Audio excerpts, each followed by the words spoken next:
Tá. Isso. Você está gravando? Já estamos gravando. Como é que você sabe que está gravando? Porque aparece aqui no canto. Ok, apareceu. Então, beleza, vamos aí para a nossa jornada de hoje, da nossa democracia como modo de vida. People Springs, bem-vindos! Bem-vinda, Jananda. Valeu, Eric, é isso aí. Nossa, fiquei até animadinho agora, legal pra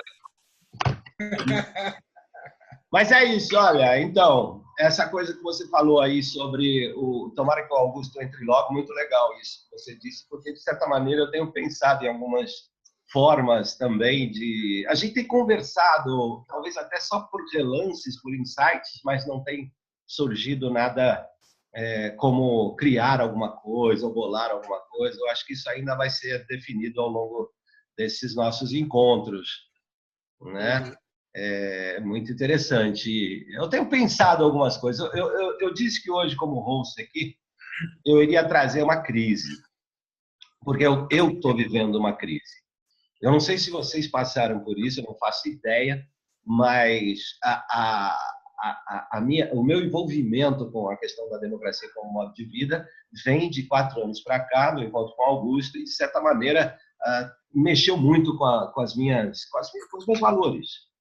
E tem mexido muito. E eu estou num momento de extrema crise mesmo. É uma crise. Eu considero uma das maiores crises que eu estou vivendo. Não só pela questão, por tudo isso, pelo Brasil, pelo planeta, pelo governo, por essa situação política que agora hoje tende a se polarizar cada vez mais. É uma tristeza, então, por esse processo todo que a gente vive em termos de política e democracia, que já aconteceu agora, já estou sentindo isso. Agora já teve lá uma postagem que eu pus, a pessoa já entrou, já falou assim que já começou a agredir. Eu falei, já começou a voltar de novo a polarização e essas coisas todas. Mas a crise se dá em função das experiências de modelo de mundo. Eu ouvi a palestra do Oswaldo lá, que eu fiquei muito impressionado com a palestra do Oswaldo sobre a abundância e a escassez, e a questão da objetividade, da subjetividade. E eu sou, vamos dizer assim, eu estou vivendo com o pé dentro da questão da objetividade, das noções da era industrial, do coach, dessa coisa mais competitiva, dessa coisa mais... E toda a minha bagagem, de certa maneira, profissional, ela vem nessa configuração. E aí, o que está acontecendo? Isso está chocando. Está chocando porque eu estou lidando com um mundo extremamente egoísta no sentido mesmo de objetivar, né? De objetivista. E, claro, que eu estou percebendo que alguns ambientes já estão quebrando um pouco isso. Eu fui convidado agora para fazer um evento dia 29 para mulheres empreendedoras e, neste momento também, eu fui convidado para fazer um evento de 4 horas, onde eu trabalho a parte de emoção, corpo, corporalidade, especificidade, argumentação, mas já há agora uma palavra chamada sororidade, que alguns grupos femininos estão trabalhando, que seria essa coisa das mulheres não competirem entre si. E ontem mesmo, aqui no meu bairro, eu fiz um evento, criei um evento aqui, nestes moldes, por exemplo, eu fiz uma dinâmica. Na verdade, eu reuni pessoas, vieram 10 pessoas para uma conversação, e a gente ampliou essa conversação, quer dizer, não era uma palestra, era uma proposta de dinâmica de corpo, que eu faço com teatro, com brincadeiras, com ritmo e tudo isso, e depois eu abri para conversação, e aí tinha criança, tinha gente grande, mais adulta, e aí a gente tratou a questão da inovação, da criatividade, quer dizer, foi gostoso pra caramba, porque permitiu um ambiente novo talvez não seja uma interação propriamente dita, nos moldes 100% de interação, se isso pode haver, mas daquela questão da adesão, participação, interação, eu propus isso e foi muito legal, foi muito gostoso, uma dinâmica leve, onde todo mundo opinava. As pessoas não estão habituadas a isso ainda. Não estão habituadas, elas não têm o hábito de dialogar, de dar opinião, de segurar, é um negócio difícil, entendeu? As crianças, até os garotos, até que foram bem, porque eles não têm muito grilos com isso, mas eu sinto que as pessoas ouvem pouco, não entendem, parece que pedem uma organização, sabe? É um negócio curioso. Mas a crise vem disso. Eu acho que vem desse meu momento, depois de 4 anos, compreendendo esse modo de vida, né? Porque é o comportamento que entra, e ao mesmo tempo tentando, dentro desse meio que é tão competitivo, de certa maneira também sobreviver a isso. Porque há um quesito sobrevivência em tudo isso que requer um olhar com esse molde tradicional antigo, né? Não esse tradicional, mas esse tempo e esse espaço, esses ambientes que ainda são configurados para competição, para superação do concorrente, para essa malhação conflituosa e essa coisa. E eu vejo que eu trago a crise porque eu vejo que tem muita gente, pelo menos no meu pensar que eu tenho convivido, que não tem noção de que está havendo essa mudança de escassez e abundância, e como compreender isso é muito novo, é muito novo. Então, você não acha que tem a ver também com as pessoas precisarem de um rótulo para elas mesmas? Elas precisam de alguma coisa, alguma palavra, alguma narrativa para elas seguirem, porque elas têm essa dificuldade de fazer a própria interpretação da vida, né? E elas têm muito medo de mudar de opinião, é o que eu percebo. E principalmente, eu vejo isso mais forte no Brasil até, não sei a opinião de vocês, se vocês acham que é no mundo inteiro, mas eu vejo no Brasil uma coisa tão pior assim do que no resto do mundo. Eu acredito que sim. Eu acho que há essa coisa de identificar-se com um movimento, um rótulo, né? De pertencer àquilo, né? Eu acredito que sim. Eu não sei lá fora, eu não faço ideia. Eu sei que no Brasil eu vejo um certo desespero de compreender isso e se encaixar de alguma maneira. Parece que há necessidade de se encaixar. Fala assim, olha, é isso aqui. Então é isso. Poxa, então eu vou nessa. Então eu estou nessa. É um tema bacana você colocar isso. Parece que há uma necessidade mesmo de definir que isso aí vem a sonoridade, aí vem do feminismo, mas no fundo é a busca da empatia e de se soltar dentro disso. Mas acredito também que essa questão da competição é muito forte, porque ela é estimulada em todos os ambientes. Mas o que eu percebo é que essa questão da competição é muito pelo rótulo também. Então acaba virando time de futebol, eu falo, né? Eu coloco esse rótulo, eu preciso de respostas. E aí eu vou buscar alguém que me dê essas respostas. E aí essa entidade ou instituição, ou sei lá, ou essa ideia, ela acaba virando o meu mantra. E aí eu fico repetindo aquilo e eu não paro mais para ouvir ninguém. Eu acredito que é aquilo e acabou. E aí vira essa competição que você está falando, pelo menos no meu ponto de vista, né? E o próprio feminismo, ele tem isso. Elas falam de sororidade bastante, mas você tem diversos tipos de feministas, né? Vários segmentos. E muitos deles, assim, não param para ouvir nenhum tipo de argumentação que não seja... dizendo que as mulheres precisam ter não é nem uma questão de igualdade de gênero, né? As mulheres precisam superar isso e serem melhores, e elas já são melhores que os homens, né? Eu vejo em todos os sentidos isso acontecer, em várias áreas, em vários grupos de discussão, é sempre essa mesma história, assim, essa mesma narrativa. Essa questão de pertencimento de grupo assim, realmente é muito forte e até a questão da própria estrutura da escola, né, de você, a questão da, igual você estava falando da questão das respostas, né? Então, você já desde pequeno existe uma autoridade que vai te dar a resposta e aquela resposta é a certa e você não tem nem vamos dizer, em questão de embate de ideias, né, que é o mais raso de tudo, né? Você nem tem isso, né? No máximo vai ter a visão de grupos diferentes e o grande problema é que a visão do inimigo, né? O do nós contra eles, que é uma coisa horrível. É verdade, mas a pessoa não consegue nem entender o que você está falando.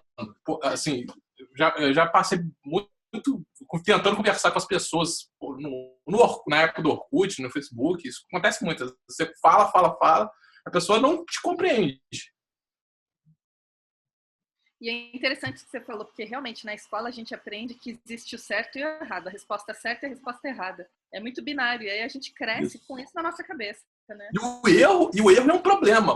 Você não pode errar. O erro é algo que você não pode acontecer. E se você for pensar pela questão de ciência, o erro é muito importante para a ciência, porque você faz você mudar, né? Faz você procurar uma outra resposta, porque aquela não está batendo, entendeu? Não é? A escola é muito isso. Eu acho que a escola no Brasil tem essa questão da autoridade muito forte, né? Essa visão enciclopédica e tal, isso eu acho muito forte no Brasil, né? Eu não sei como é que lá fora, mas eu tenho a impressão que aqui no Brasil é bem forte, principalmente essa questão do enciclopedismo, né?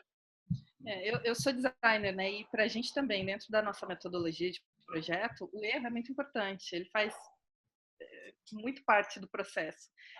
E até eu tô querendo ler, tem uma pesquisa que eu li por alto que fizeram na Inglaterra, porque eles começaram a incluir essa metodologia de projeto do design nas escolas públicas, né?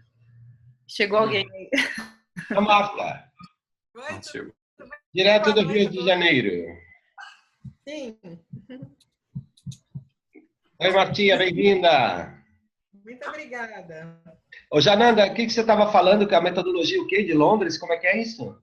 Não, na Inglaterra, eles começaram a colocar nas escolas públicas essa metodologia que a gente tem no design, né? Da tentativa e erro, de você prototipar, de você fazer projetos mais rápido. E se ele dá errado, você tem muito mais tempo para tentar de novo. Ter enfim. E eles colocaram de alguma forma isso nas escolas, que eu preciso ler para entender melhor, mas eles soltaram uma pesquisa agora dizendo como é que isso foi importante para esse tipo de pensamento, sabe? Para você não ser binário, para você não ser maniqueísta, sabe? Para você ter uma outra visão do mundo. Legal ativar o erro, né? Porque assim, o erro é algo mal visto, né? Você errar é algo mal visto. Porque se você errar, você não passa na prova. Você não vê o erro como aprendizagem. Eu sou da área de computação, né? Pô, programação tem toda uma questão de você desenvolvimento ágil, que você faz justamente isso que você está falando aí. Você pega uma coisa pequena, mostra para o cliente, pô, é isso que você quer? Não é. Então, e você entregando as coisas com mais interação, né? A questão da interação é muito importante. Hoje em dia, mesmo hoje em dia, a maior parte do desenvolvimento de software o pessoal programa, aí depois, sei lá, de 1 mês, 3 meses, aí mostra, aí, quer dizer, eu trabalho pra caramba, aí, não era bem isso que eu queria. Pô, você gastou recurso pra caralho pra você não ter um cliente satisfeito lá no final. É exatamente isso. Eu lembro quando eu estava estagiando, teve um sistema que a gente estava fazendo lá para Mercedes-Benz lá em Juiz de Fora. Aí teve um negócio que deu trabalho pra caramba pra fazer. Aí legal. Aí teve um negócio assim, que eu fiz em 5 minutos, que era botar um vídeo, passar um vídeo lá. O valor que tinha pro cara era muito maior. Ou seja, eu prefiro ter feito coisas que você entregue muito mais valor pro cara do que o que foi especificado em algum momento lá atrás. Porque tem essa ideia de produto pronto, né? Como se fosse software fosse alguma coisa que você compra numa prateleira, né? E não é. É uma obra de arte, assim, né? Algo que eu acho que é a mesma questão do design, né? É uma coisa que tem que ir evoluindo, porque tem muita característica ali, tem muito detalhe que a pessoa às vezes nem pensou. Eu vejo mesmo como banalizar o erro, né? Eu me lembro que na década de 80, nós desenvolvemos bastante estudos sobre gestão E toda era baseada nisso. Realizar, agir. Você proporcionar que uma gama geral de pessoas possam fazer, possam realizar a ação. Que só assim você aprende, né? É só realizando que você vai aprendendo e vai dando conta espontaneamente do próprio sistema que está em qualquer livro, que as coisas precisam ser avaliadas, né?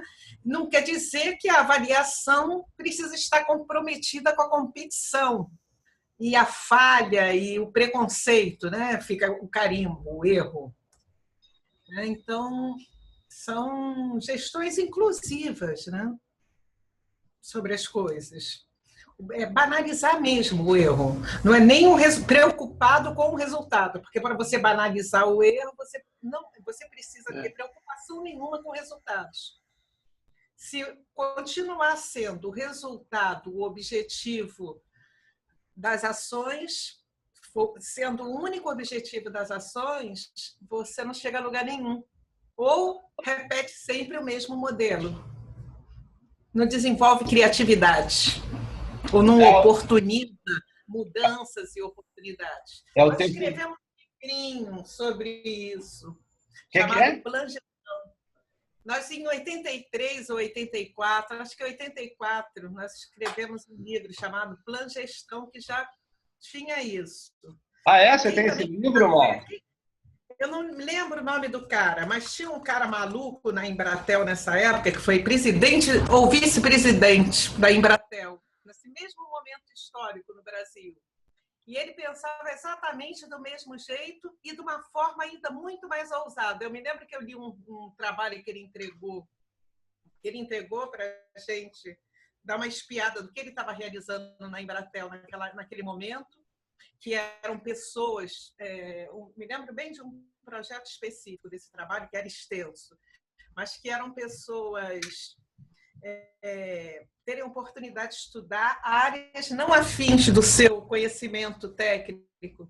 Então, os engenheiros da empresa podiam e deviam estudar, por exemplo, áreas humanas e vice-versa, ou nada que não tivesse a ver com absolutamente nada, o sexo dos anjos, tá certo? Então, a organização mesmo proporcionava isso. Eu me lembro que quando eu acabei de ler esse trabalho imenso, né? Ele era analista de sistema, então tinha uma linguagem bem própria. Eu me lembro que eu concluí que tinha aprendido muito pouco.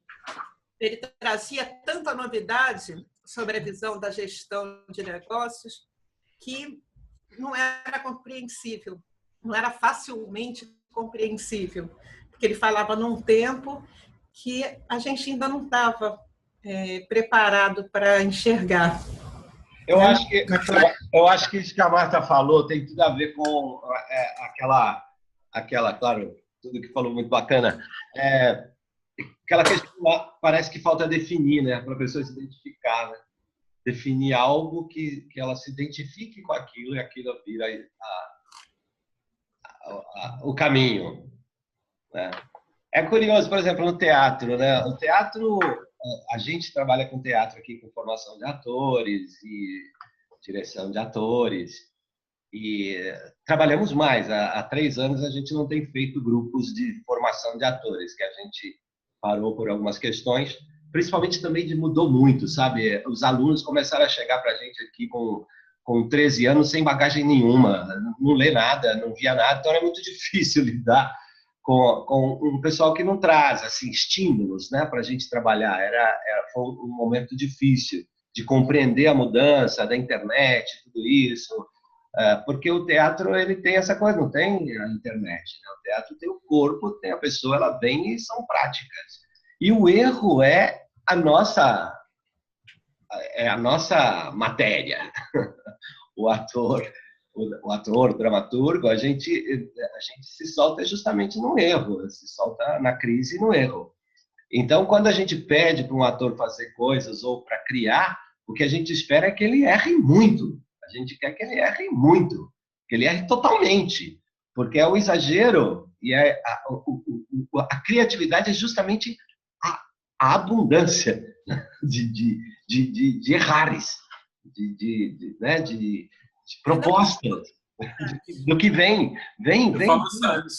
Eu só lembrei que tem algumas cenas do cinema que são clássicas cenas do cinema que não estavam no script e entrou por causa de algum erro, assim, né? Tem o do Harrison Ford, tem duas muito ótimas, não sei se vocês conhecem. Tem uma do Indiana Jones que ele tava querendo sair lá, aí ele ia brigar com a espada, aí ele puxa o revólver e mata o cara.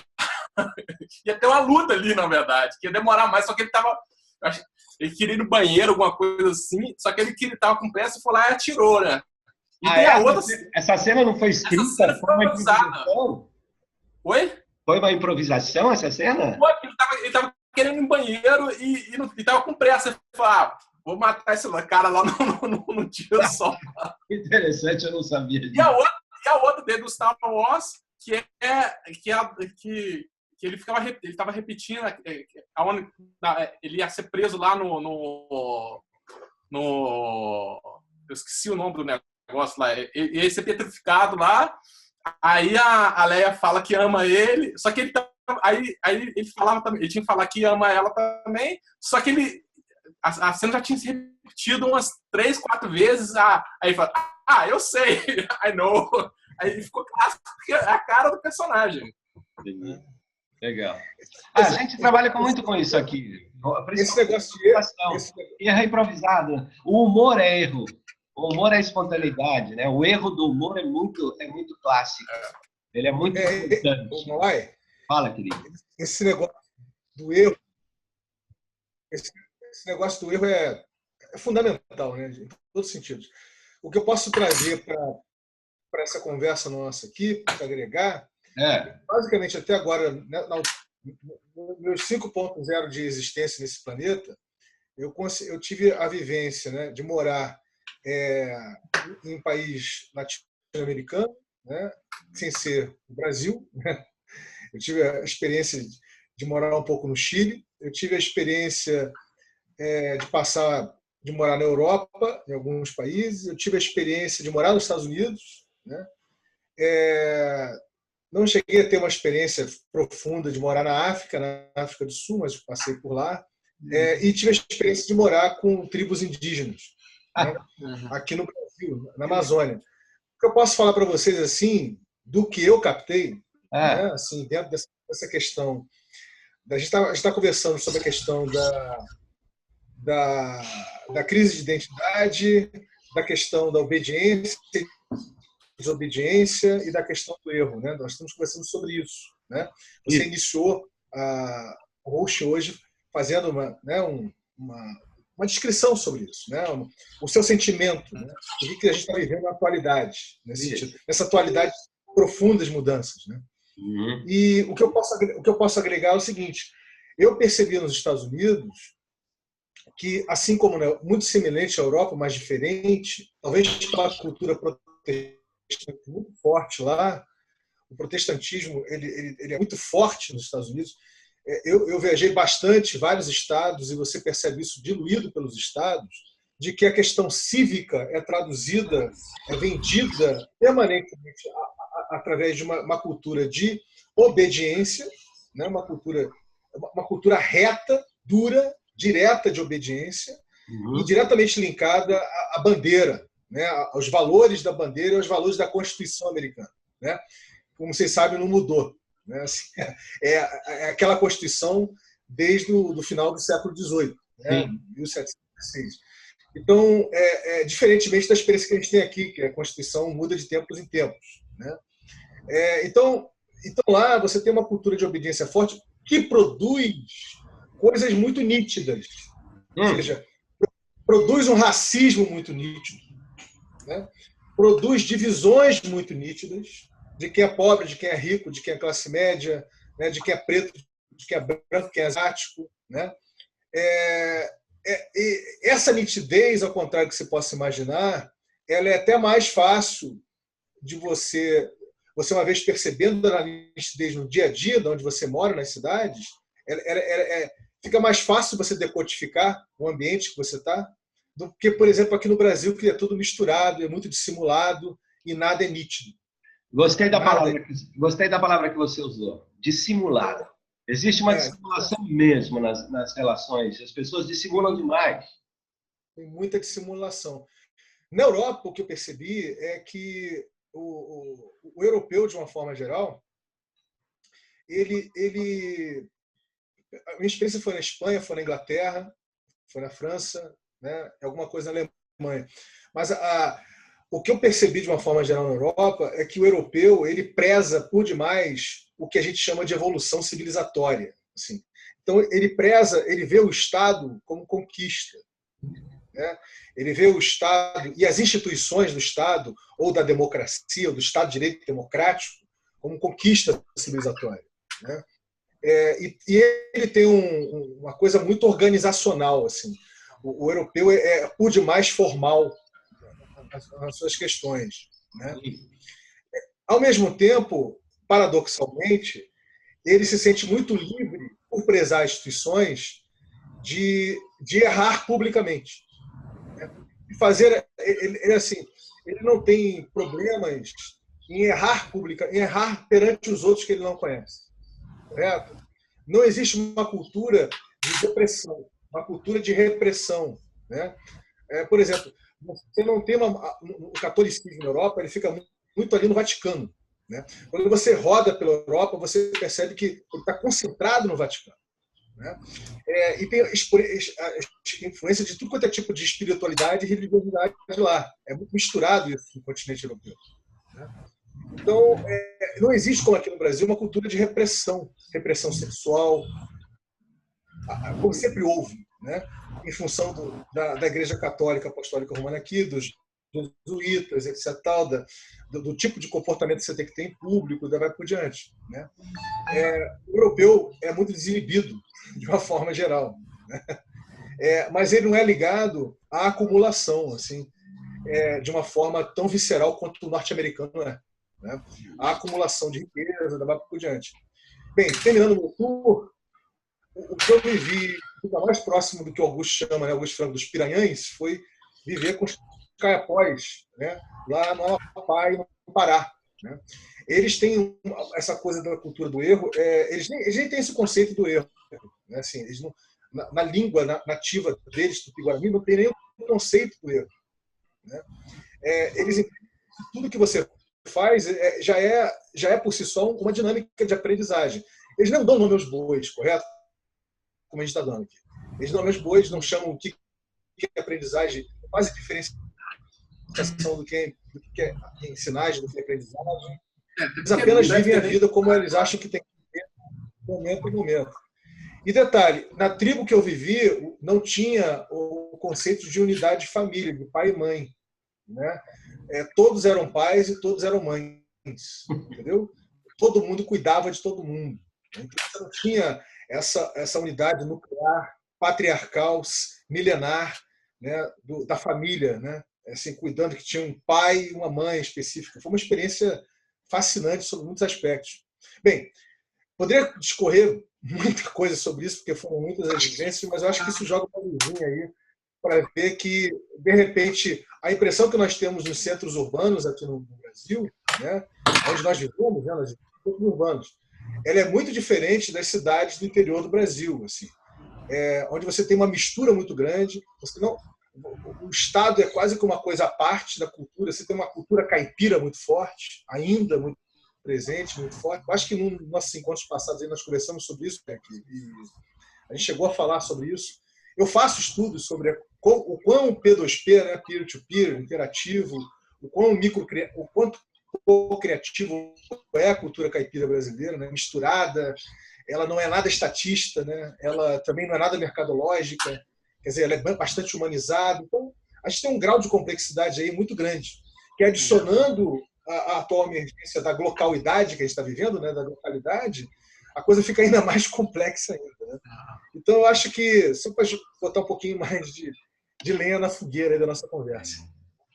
É interessante você falar isso, porque eu li um livro de um historiador que ele fala da principal diferença da nossa colonização e da colonização da América do Norte. E ele fala que, por conta do protestantismo estar se ganhando importância importância na Europa naquele momento, principalmente na Inglaterra, né, é a maior diferença cultural que a gente tem, porque enquanto aqui no Brasil a gente tinha os padres, os jesuítas vindo ler a Bíblia para a gente, né? A gente não aprendia a ler, eles interpretavam e diziam para a gente como é que era. Lá na América do Norte, no protestantismo, não tem tanto essa coisa de você ser educado por eles. Você aprende a ler e você interpreta a Bíblia na sua família. Todo dia tem um horário que você vai ler a Bíblia com a sua família e interpretar ela. E isso parte de você, e não de alguém te dizendo o que aquilo quer dizer. E eu achei isso muito interessante quando eu li. Apesar de toda a polêmica, o nome dele é Leandro Carnal, que ele tá bombando agora na internet. Mas ele foi meu professor de história e ele me deu esse livro para ler quando eu estava na faculdade, tem 10 anos. Mais de 10 anos. E eu achei isso muito interessante porque realmente é uma diferença cultural, é um abismo que a gente tem, né? Assim, é bem diferente. Tem o livro lá do Raízes do Brasil que faz essa diferença, que explica a diferença do americano para o brasileiro. Assim, é bem interessante, né? Que ele fala que o brasileiro é o como é que é? O cordial? Como é que é? Eu esqueci. Cordial, o homem cordial. Oi? O homem cordial. O homem cordial. Eu sou o homem cordial, né? Que naquele que o brasileiro seja cordial com os outros, né? Que todas as relações que o brasileiro tem são relações emotivas. Então, o brasileiro, por exemplo, o brasileiro não acredita no Estado. O Estado não tem a mesma característica que para um americano e para um europeu. O brasileiro é meio anarquista, assim, porque ele vê, na verdade, ele vê que existe alguém lá e ele tem essa relação com essa pessoa, né, cara? Ele não tem a relação com o Estado. O Estado para ele não existe. Tem uma coisa que é muito doida, né? E ao mesmo tempo a gente é muito burocrático, né, cara? Talvez por isso que ainda se mantenha. Talvez a burocracia por causa que... Oi? A burocracia vem com a influência dos portugueses, né? Sim, sim. Eu acho que essa questão do Brasil, da burocracia e dessa questão de aceitar, ainda que mantém as coisas, porque senão aqui eu acho que já tinha acabado o Estado. Não, eu não vejo assim. Eu sou da área pública, vocês sabem, né? Eu me lembro que nessa época, na década de 80, eu tive com alguns alemães que estavam já no Brasil, alguns 6 anos, outros 4 e uns 2, 8 anos. Então, eu estava entrando jovem no Estado e uma das primeiras incumbências foi estar com eles. E aprendi muito com eles, porque eles vêm de como em geral o europeu, de uma estrutura de Estado extremamente burocratizada. Assim, algo colossal. Nós não chegamos nem ao dedinho dos pés deles. Ah, Martim, aqui não é burocratizado? Sim, aqui nós temos algumas ignorâncias. Mas lá não, está estruturalmente, eles não têm nem a opção da crítica. Né? É assim na Suíça. Eu me lembro quando me relacionava com o Alberto, eu ficava chocada, ele morando na Suíça, e me contando em detalhes o tamanho da burocracia. Lá eles decidem o remédio que você toma, certo? Você não escolhe o remédio que você toma aquele remédio, tá certo? Que o médico, aquele único médico que você pode ir, e esse é o sistema, tá certo? E conforme o seu padrão dentro da estrutura, é assim ou é assado, tá certo? Você pode ampliar esse processo, mas através do status que você consegue atingir do trabalho, do mundo do trabalho, certo? Eu vejo isso bem arraigado. Isso é assim, eu me lembro que eu tive um professor pela Mana Key, quando eu estava fazendo uma especialização em gestão, um professor que não era inglês, era irlandês, e eu me lembro ele falando novamente sobre essa burocracia, né, inglesa, fazendo a crítica inglesa e como os irlandeses eram tão mais liberais, tão mais libertos como os brasileiros. Ele se identificava assim. Eu acho que a gente faz essa percepção, Eric, mais porque a burocracia aqui é uma burocracia de papel, é uma burocracia de rotina burra, tá certo? Que interfere na vida das pessoas sobre esse aspecto, mas não determina. A gente sempre tem uma forma de arranjar uma maneira de burlar, tá certo? E o que eu acho chocante é a gente não ter mesmo nenhuma visão de Estado, mesmo que fossem contrárias. Nós não temos nenhuma visão de Estado, porque nós fomos criados para obedecer, seguir a um líder dentro dessa estrutura do que seria o Estado. Tem um rei, um dono, um poderoso a seguir. Eu sou brisolista, ou eu sou getulista, ou eu sou lulista, ou eu sou alguma coisa. Sempre o Estado está atrelado a um executivo de poder. Eu acho que isso faz parte da nossa vida política, vida do Estado, vida do poder. E a mesma coisa em relação aos políticos, os deputados, senadores. Ninguém se interessa muito. Não se interessa muito porque não intervém na nossa vida direto. A maioria do nosso povo não recebe nada do Estado. Não tem como depender. Nós, os letrados, aquele que consegue ler alguma coisa, aquele que pode estudar de alguma maneira alguma coisa, ter uma oportunidade de ter acesso aos livros, né? Nós mesmos não dedicamos um tempo importante à política. Eles, talvez por causa da guerra, tiveram uma necessidade de fazer parte, de ser parte do Estado que eles queriam. Eu acho que isso fez uma diferença muito importante, para eles terem uma visão de que o Estado é ele mesmo. E eu tenho muito pouco conhecimento da cultura americana, Vinícius, mas eu tenho um casal, uma prima que casou com um americano, um professor americano, um professor que inicialmente era professor de uma escola americana pública, e era um professorzinho, como qualquer professorzinho nosso. Na concepção da palavra, eu usei o zinho não por qualquer preconceito, é porque ele se sentia assim e ele era tratado assim pelo governo, não tinha nenhuma importância a função dele. Hoje eu acho que ele é coordenador geral de uma região nesses anos todos, né? Houve uma mudança na década de 90 do governo americano em relação à educação, e houve uma valorização assim escandalosa, tá certo? No fim da década de 90. Eles se prepararam para fazer essa mudança. Eu estive com eles aqui já no Brasil, recebendo, eles correram o mundo inteiro para ver modelos de educação e fizeram essa transformação na virada do século, né? Então, houve uma valorização muito grande. Mas eu me lembro que o que eu queria contar, ia me perdendo, é que a minha prima foi para os Estados Unidos, conheceu esse americano, casou com ele, tudo maravilhoso, e era uma cozinheira divina. Ela começou a fazer comida para famílias de ricos, de brasileiros ricos que foram para os Estados Unidos. Com isso, ela ganhava muito dinheiro, mas um dinheiro que não estava em local nenhum, né? E eu me lembro que o Tom falava assim para mim: Marta, ela vai destruir os Estados Unidos. Ele se preocupava efetivamente que a acumulação de dinheiro que ela fazia sem pagar imposto nenhum era uma acumulação que destruía o capital. Eu achava aquilo, eu ficava pasma com aquilo. Ele, um professorzinho, tá certo? Que podia ter o desejo do consumo, né? Eles tinham comprado uma casa com esse dinheiro dela, se sentia um não nacionalista. Eles são nacionalistas, como você falou, de uma maneira assim extraordinária. E ele tinha medo de quebrar a estrutura do nacionalismo. Ele foi educado para isso, né?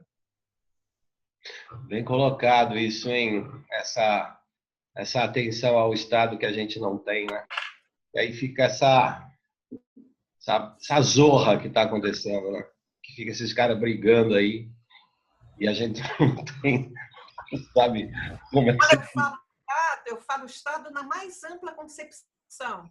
Num exemplo que hoje a gente viu aí pela internet, numa coisa que passou, que era o pessoal que participou do protesto do G20, a população que participou do processo do G20, limpando a cidade que eles sujaram no protesto. Tá certo? Quando eu falo Estado, é essa visão de Estado.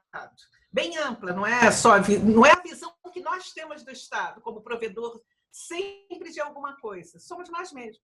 Eu acho que essa é a diferença. Nós não vemos o Estado como nós, como eu, mais o outro imprevisível, né? Eu acho que isso tem a ver com o que porque quando você tem essa relação muito pessoal, você acaba não vendo todo. Aí você não tem um senso de comunidade, você não tem um senso de Estado. E o governo, na verdade, ele é um reflexo da população também. As pessoas que estão lá representam quem está aqui. O mais comum é que o brasileiro seja corrompido do que não. Então, se ele tivesse a oportunidade de estar lá, ele faria a mesma coisa. Pelo menos isso. Então. E a relação personalista, né? A relação personalista. Não é o presidente. É o fulano de tal que é meu amigo. É o cara que é meu amigo. Ou o cara que é meu inimigo. Então, a relação toda tem personalista. Por isso que não tem como o brasileiro acreditar no Estado. Uma forma americana ver. O que eu acho, de certa forma, eu acho muito bom. Que acaba que o brasileiro é um anarquista em potencial. Quando eu estive no Japão, é o extremo oposto daqui. E pro bem e pro mal também. Porque você coloca o indivíduo em segundo plano, né? Sempre o coletivo é o principal lá. Então você acaba se anulando e você gera vários problemas nos indivíduos. Mas pensando em comunidade, funciona perfeitamente já para agora. O indivíduo está em frangalho, né? Ele não é ouvido, ele não é considerado. Alto, né? Se eu não me engano, a taxa de suicídio é altíssima, né? É muita cobrança. Mas, em compensação, as pessoas elas têm uma noção do coletivo que eu nunca vi na minha vida igual.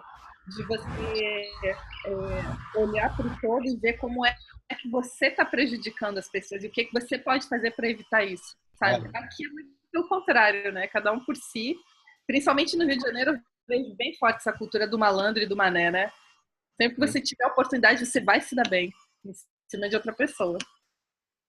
E é curioso, agora, voltando... Oi, fala, Vini. Por falar, Jananda, em carioca, durante as Olimpíadas, né? Eu que adoro fluxo, eu preferi ficar no anti-fluxo. Peraí, não entendi. Eu não entendi.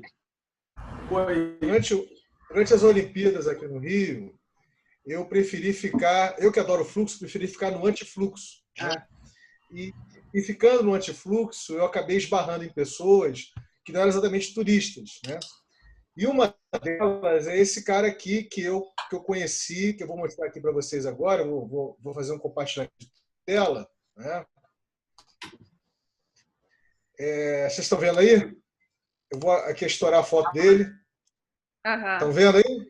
Vê, figura. O nome dele é Joel. E aí eu esbarrei com ele numa situação muito sugênesis, né? Ali onde fica o Museu do Amanhã, naqueles arredores ali, mas não é exatamente aonde ficava a Rua Olímpica, né? Fora dela, né? Mais para dentro ali do centro, né? Do Rio de Janeiro. Aí eu vou só ler aqui para vocês rápido, né? Como é que foi esse encontro. Vamos lá, dá para vocês pegarem aqui? Dá, né? Vamos lá. Para quem desobediente não há nada a temer. Né? Este simpático sorriso aí do lado é do Joel, um caipira fluminense que, por amor à sua namorada, que não gosta de roça, passa períodos na cidade grande do Rio de Janeiro, abre aspas, pois ela adora burburinho e eu sossegadinho, fecha aspas. Mas sabe o que é interessante? Como não tenho casa aqui, viro morador de tudo quanto é rua e praça. Favela não, pois todo mundo lá fica tão preso quanto esse pessoal endinheirado que vocês chamam de Zona Sul. Fecha aspas. Tive o prazer de esbarrar nessa figura durante as Olimpíadas, quando estava passeando com meus filhotes e a namoradíssima Vânia pela orla da Praça Mauá. Estava em busca de um prato de comida amigo, pois, abre aspas, já tinha dado o prazer de comer para a namorada e filhos num restaurante chique, um tal de Espoleta, fecha aspas, e percebeu que estava com fome também. Enquanto íamos andando até um pé sujo, soube do Joel que nunca faltou o que fazer e inventar, que sua moradia são os, abre aspas, os espaços de sobra, fecha aspas, que as pessoas não usam. Fica feliz, como nunca, com os voos de bandos de tudo quanto é passarinho e que se sente conectado com o planeta, não com a operadora. E, por fim, quando perguntei sobre política, disse que nasceu para desobedecer à cabeça obediente do pai e que, nesse sentido, sempre evita, abre aspas, pois é um mundo muito distante e interesseiro, fecha aspas, que nunca precisou de favor de político nenhum, só da abertura do coração de cada pessoa que calha de conhecer. Sorte nossa. Né? Aí, nesse texto, eu tentei reproduzir o que foi 2 horas de conversa com ele. Né? A gente parou, ficou, foi no bar, almoçou junto, bateu papo, meus filhos chegaram juntos, tiramos foto, papá. Eles estranharam, né? Porque ele estava todo mulambo assim, papai. E aí vem os preconceitos da cidade grande, né? Pai, parece morador de rua. Não tem problema não, ele é tão ser humano quanto você, coisa e tal, papá. Ficaram meio amedrontados com a experiência, né? Mas assim, no final das contas, já estava até conversando com ele, batendo papo, conversando. Eu só queria...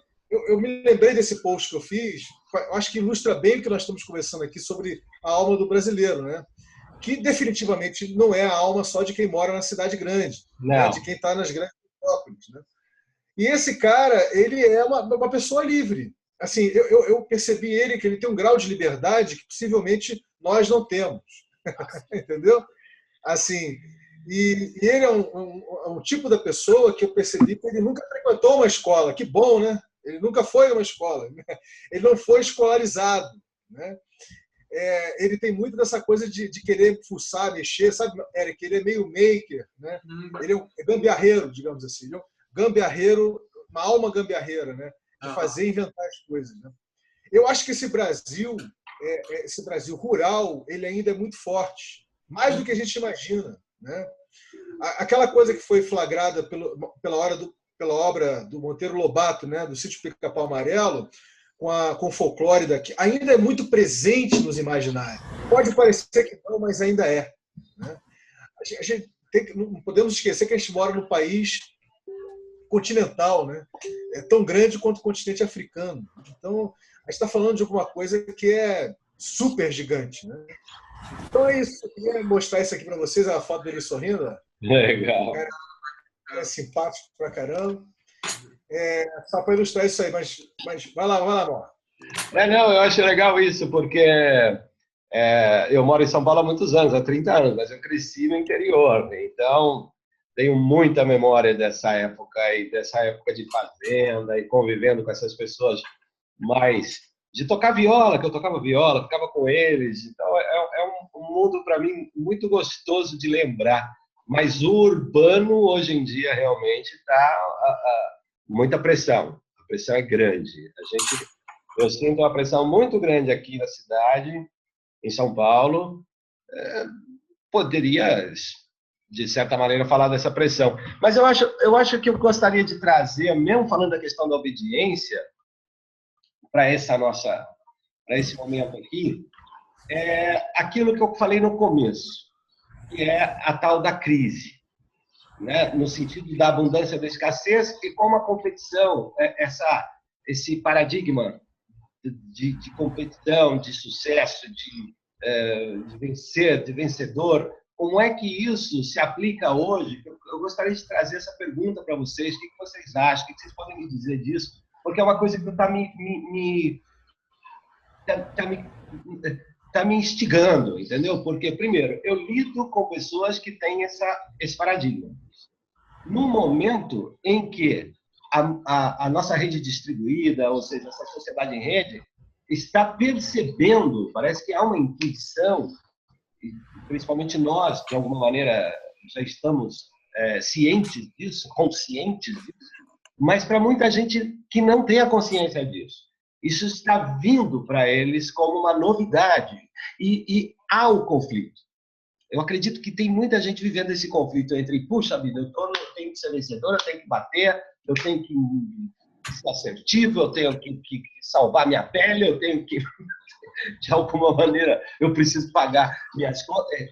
Vive, mas, por outro lado, tem um discurso, que é um discurso recorrente, de que precisa ser empático, precisa se dar bem, precisa ter empatia, precisa respeitar o outro, sabe? Eu percebo que fica um negócio meio assim, caraca, o que eu vou fazer, caramba? Eu estou vivendo isso como um perceptor ou percebedor, como um observador, como um interpretador deste momento, como um artista que, de alguma maneira, eu me preocupo com essa situação, e, claro, como um profissional também. Esse aprendizado desses 4 anos aí com o Augusto e com vocês, e com todo mundo que eu tenho convivido, principalmente aqui que eu digo neste ambiente mais aqui da internet, da web, e como é que essas pessoas, eu falo, cara, como é que convive com isso? Que, por um lado, quer educar os filhos para serem mais empáticos, para serem mais civilizados, sei lá, não vou usar essa expressão, mas para serem mais humanos, humanizados, mais emoção, mais respeito, mais, né? E tem um discurso que é uma opressão absurda, que está pressionando para o cara se matar, né? Se salvar. Fala, Renato. Estou jogando uma pergunta aqui. A pergunta não ficou muito clara, mas eu acho que alguém compreendeu aí, né? A minha crise, né? São as contradições da vida cotidiana. Tá loucura, cara. Tá loucura. Muito louco. Eu aprendi, na minha experiência, eu me lembro que essa sua preocupação eu tive alguns anos atrás. E comecei a fazer trabalho. Eu resolvi estudar educação há 5 anos atrás por causa disso. Tá certo? Eu já, na minha escala profissional inicial, né, de profissional que entra, psicólogo que entra na organização pela área de recrutamento e seleção, treinamento, e termina na área de formação gerencial. Então, na década de 80, eu estava entrando na área gerencial, de formação gerencial. E constatei isso que está te preocupando, tá certo? Aí resolvi voltar e me relacionar com o segundo segmento do ensino fundamental, que basicamente, na área de educação, é nesse momento que se abandona qualquer perspectiva de se lidar com essas questões que as pessoas vivem correndo atrás, que é empatia, ampliar a comunicação na empresa, a criatividade, trazer essas questões, retirar o estresse, a doença. Aí, quer dizer, na década de 80, que eu, por exemplo, fiz um projeto e constatei que os serventes da Fazenda Estadual do Rio de Janeiro tinham o mesmo perfil de saúde dos fiscais de renda. E um ganhava de 1 a 3 salários mínimos, na realidade, a maioria 1, na parte da área dos serventes, e na área do fiscal de renda, todos ganhavam acima de 50 salários mínimos daquela época. Aí, isso foram conclusões de diversas coisas, né? E aí, por quê? O mesmo perfil de saúde, não. Doença, basicamente doença. Era o mesmo perfil de doença. O alcoolismo muito elevado, a dependência química, uma dificuldade imensa de concentração, queixas variadas. Então, e aí, né? Aí me lembro que eu comecei imediatamente a contar para as crianças do segundo segmento que isso acontecia, tá certo? Essa experiência que eu tinha adquirido, contava para elas voluntariamente, me convidavam para fazer intervenção dentro da escola por algum tipo de problema, e eu ia voluntariamente, contava para as crianças sobre isso. Olha, quando você chegar lá, é assim, esse o retrato da dor da pessoa quando chega ali, tá certo? E porque deixaram de dar a mãozinha. Sabe a mãozinha que no primeiro segmento todas as crianças saem de mãozinha? Fazem trabalhos coletivos, fazem uma construção coletiva, né? A competição de maneira muito melhor estruturada se inicia ali no segundo segmento, com a entrada das provas, com um número maior de professores, com uma competição formalmente estabelecida. E daí vai por toda a estrutura de uma maneira mais arraizada. Aí, bem legal, foi bem interessante. Sim, por que isso? A gente recebia muito dinheiro ou pagava muito dinheiro para fazer formação gerencial da elite e colocar a elite sentada no chão para rasgar papel e fazer colagem, tá certo? Eu citei um exemplo bem claro disso, tá certo? E como eles se sentiam felizes, tá certo? Eles se sentiam imensamente felizes de ter essa oportunidade. Aí eu acho que é ali, certo? É ali dentro, naquele momento, dentro do sistema, dentro do próprio modelo de educação, que era possível iniciar esse alerta. Foi assim que eu passei a pensar na década de 90 inteira. Marta, assim, com relação à provocação que o Mauai fez, né, e pegando um pouco carona na sua fala, eu tive, durante 17 anos, uma vivência forte no mundo corporativo, vamos dizer assim. Né? Teve, Vini? Tive, cara. Eu trabalhei com inteligência de marketing durante 17 anos da minha vida. Olha. Dos anos 80 até o final dos anos 90. Né? Ainda entrando um pouco nos anos 2000, mas aí eu comecei a largar disso, coisa e tal. Mas a experiência que eu tive, como era uma experiência de perceber, né, a cultura organizacional e relacioná-la com essa cultura organizacional, né, com digamos assim, a competição do mercado, né, com o tipo do mercado que você quer atuar, né, o foco do mercado, o cliente desse mercado, por diante. A principal dificuldade que eu encontrava como alguém que tinha que, digamos assim, elaborar junto com a empresa, ou com a direção, ou com a gerência, né, as estratégias de marketing, eu vou te falar, cara, eram basicamente estratégias de venda. Marketing, na essência, da escola americana, na escola norte-americana, como todo mundo que trabalhou ou teve algum correu com marketing, eu acho que o Renato sabe o que eu estou falando. Sabe o que eu estou falando? Você não via aqui no Brasil nos anos 80, 90. Existia. Tanto que o cara que você mais falava na empresa era o cara de vendas, era o diretor de venda, ou o dono da empresa. Né? Ou quando você lidava com a corporação, era a média gerência, quando às vezes um diretor que atendia América Latina, Brasil, coisa do gênero. Mas normalmente era um cara de vendas. Isso me deixou muito curioso já nos anos 90. E uma das coisas que eu fui querer entender do porquê que o brasileiro é tão ligado a essa cultura de vendas e que não necessariamente traduz competitividade, okay? Assim, pelo menos na visão clássica da administração moderna, do marketing, do Peter Drucker, né, que é o papa do marketing, Peter Drucker, que é ligado à administração e marketing, né, dos anos 50, 60, você não tinha no Brasil, em termos corporativos, uma cultura de competitividade. Pode dizer que você tinha uma cultura de oportunidade, de competitividade você não tinha. E essa cultura de oportunidade ela não existe, persiste até hoje. Né? Em termos de empresas, organizações, ela ainda existe. Está mais digitalizada, está com mais ferramental, mas está. Agora, se você fosse falar na década de 90, houve essa, Renato, de inteligência em marketing, o cara olhava para a sua cara e falava: que porra é essa, meu filho? O que você está falando? O que é inteligência em marketing? Né? Você quer falar de inteligência em marketing, você está falando uma outra língua, uma outra cultura, um outro planeta, uma outra raça. O cara não entendia o que você estava querendo dizer com isso. Né?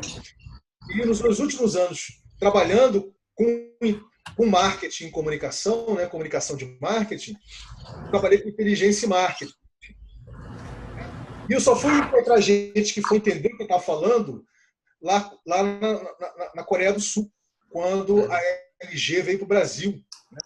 E eles tinham que implementar uma planta industrial e uma planta cultural. Olha isso, Renato. E aí eu fui contratado como consultor para ajudar a pensar a planta cultural para a LG vir para o Brasil.